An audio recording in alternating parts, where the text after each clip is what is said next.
नमस्कार मंडळी. तर चला सुरुवात करूया आजच्या रेसिपीला. मस्त गरमागरम पुरी आणि आमरसाचा आज बेत केला आहे. तर त्यासाठी मी 1 किलो आंबे घेतलेत, छान स्वच्छ धुवून आणि कोरडे करून घेतलेत. आता आंबे कट करण्यासाठी आपल्याला स्टीलचा चाकू आणि कटरच वापरायचे. अजिबात लोखंडी चाकू वापरू नका किंवा ॲल्युमिनियमची भांडी देखील वापरू नका. अशी भांडी वापरल्यामुळे रस काळा पडतो.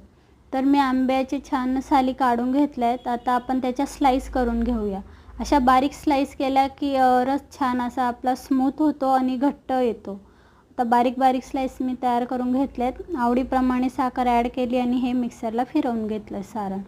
तर चला, आता आपला आमरस छान घट्टसर असा तयार झालेला आहे.